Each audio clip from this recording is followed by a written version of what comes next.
Salve amigos, bem-vindos a mais um vídeo, espero que vocês estejam bem. Dando continuidade aqui, eu fiz um vídeo sobre psicologia do trânsito, né? Deixa eu até abrir aqui, estou preparando uma aula e aí já decidi fazer os preparativos dessa aula em forma de vídeo.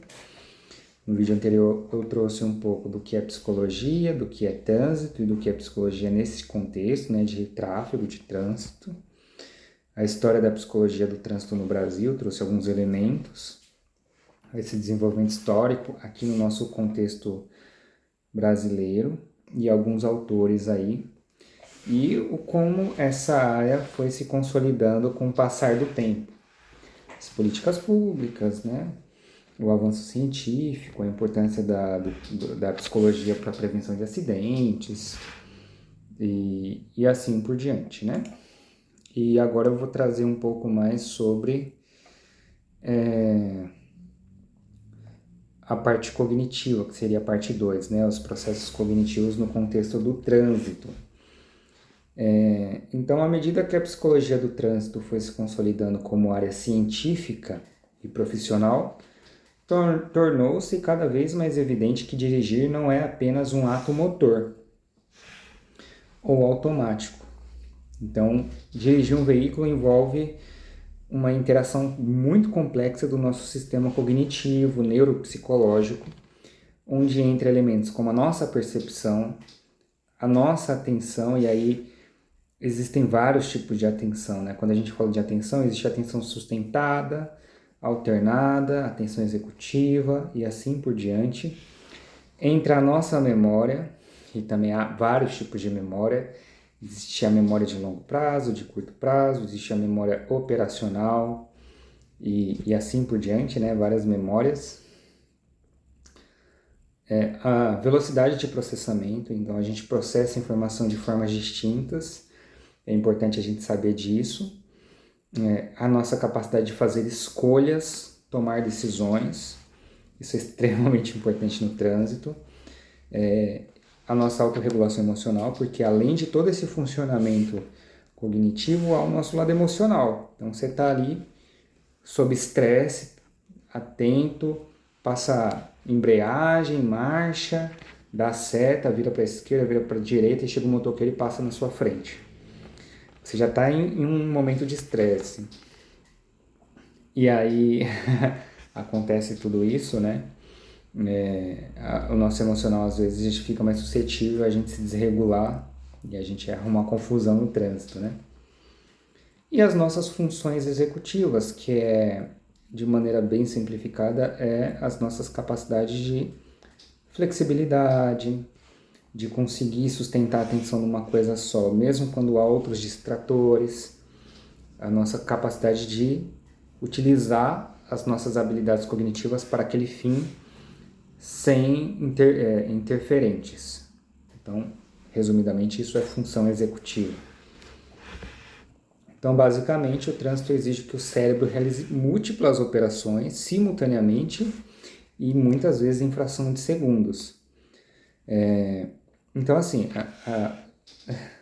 o trânsito ele demanda muita coisa da gente. Ele exige muitas atitudes, algumas mais estáveis, previsíveis, outras a gente tem que aprender a lidar na hora, né? E aí a gente tem também as coisas em volta para prestar atenção, além dos elementos do veículo, as nossas questões. Existem sinais, então eu tenho que estar atento à placa, eu tenho que estar atento a GPS, dependendo de onde você vai, né? É um recurso meio que externo, né? Mas ele está ali, a gente fica de olho no GPS, de olho na rua. A gente precisa estar atento aos indicadores do carro. Então, o indicador de velocidade, o indicador de, enfim, nível de combustível, se o motor está quente ou está frio, temperatura do motor, muitos elementos. Condição climática, e aí saber onde você aperta no carro para ligar o para-brisa, porque cada carro tem um lugar aí. A gente tem que lidar com o comportamento de colegas, entre aspas, de outras pessoas no nosso contexto ali. Então, às vezes você está na santa paz, está tudo sob controle, mas tem um engraçadinho te empurrando, atrapalhando a sua vida, né? Então, isso também acontece muito. Fadiga, porque a gente, quando é exigido todo esse sistema cognitivo, em algum momento ele vai declinar, a gente vai cansar. Se você fizer uma viagem longa, a gente é suscetível a essas coisas, né? E aos nossos estados emocionais mesmo, ao nosso próprio temperamento.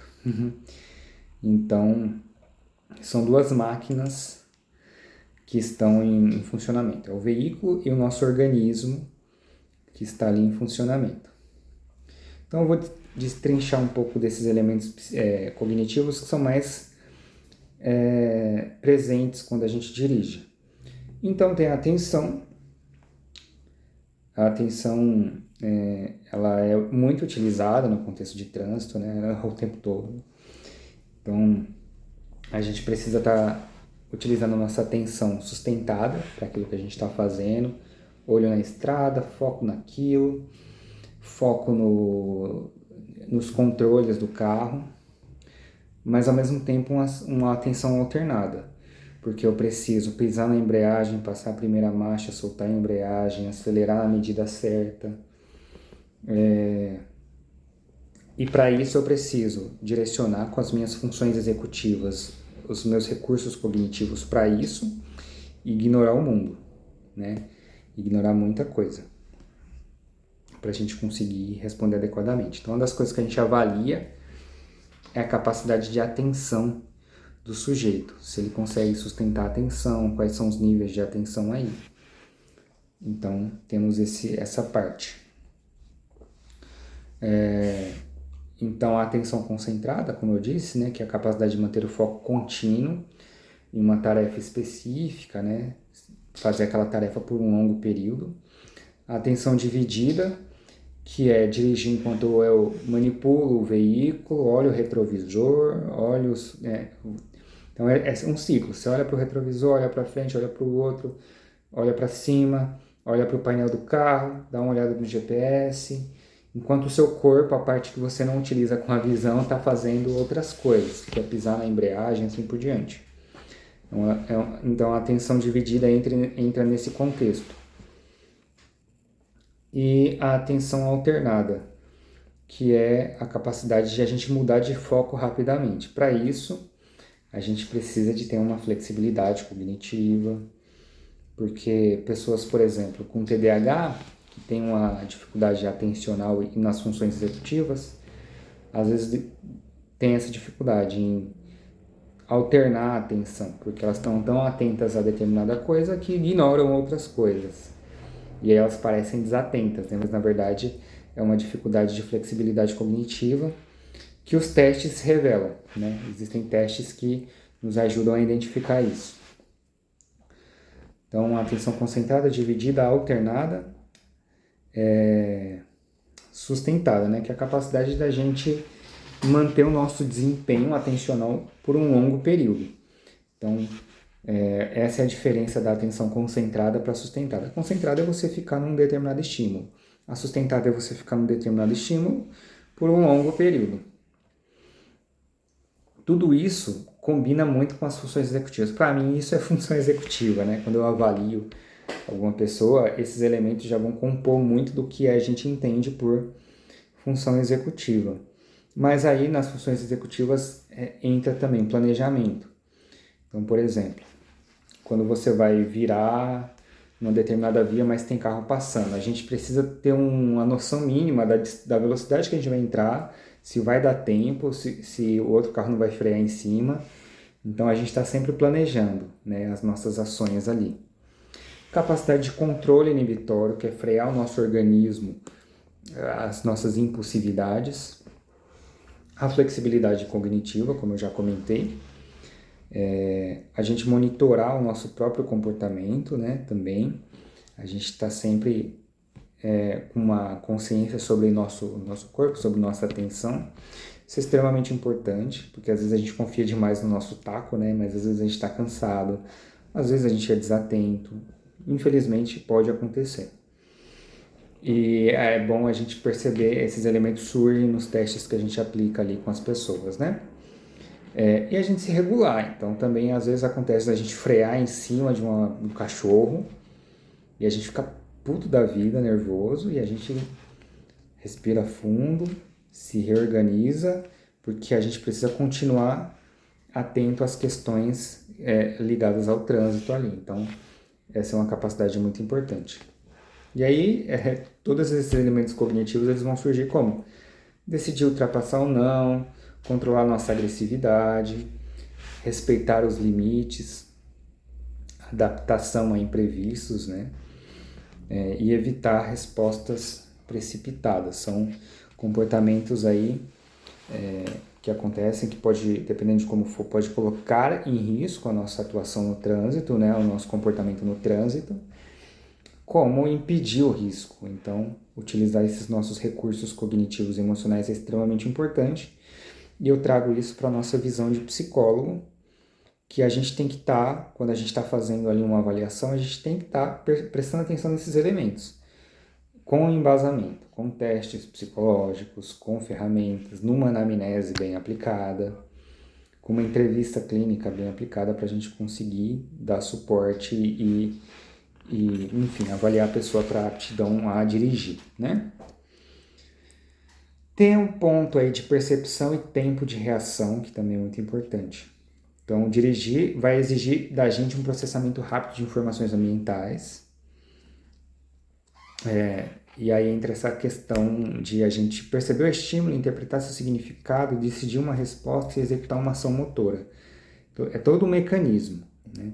Isso aqui acho que entra muito bacana, assim, a gente pensar quando a gente fala de direção e bebida, direção e distratores, né, como o celular, pessoas que passam por algum tipo de acidente, pessoas mais idosas que naturalmente vão entrando num certo declínio, pessoas que que tomam algum tipo de medicação.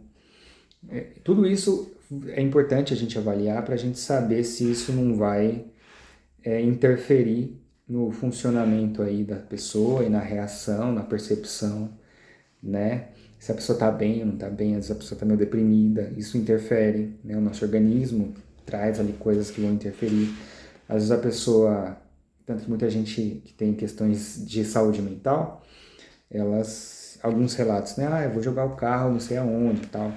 Então isso infelizmente acontece e a gente precisa ter um olhar sensível a essas coisas se a gente for atuar na nossa atuação como psicólogo em geral, mas também na parte do trânsito, né? A parte emocional eu já toquei bastante nessa parte aí, mas é uma das partes decisivas. Se a gente não tem um bom autoconhecimento, porque tudo isso está ligado com emoção, motivação, alegria, autoconfiança, raiva, tudo isso acontece o tempo todo. Então a gente precisa ter esse olhar para o nosso funcionamento emocional. Então ele acontece junto com esses elementos cognitivos aí, tá? Não sei se está muito repetitivo, mas é o máximo de informações para ficar bem rica a explicação, né? Então acho que eu vou parar por aqui essa etapa, onde a gente falou sobre fazer uma breve recapitulação. Os processos cognitivos no contexto de trânsito, nossa atenção aí, funções executivas, percepção em tempo de reação, emoção e comportamento. Eu poderia acrescentar elementos como nossa inteligência, né? Mas isso tudo são elementos da inteligência. E também o fator personalidade, que entra bastante nessa coisa de emoção, de reatividade, temperamento. Então, eu já estou tocando um pouco nesses pontos de maneira mais sutil, e eles vão vir com mais força, a gente vai abordar com mais força na hora que a gente for falar de avaliação psicológica no contexto de trânsito, tá? Então, eu vou pausar o vídeo por aqui, e se você gostou, curta, compartilhe, me siga aí, se inscreva no canal e sugira temas, tire dúvidas nos comentários, que eu estou 100% aberto a tirar dúvidas, viu? Muito obrigado.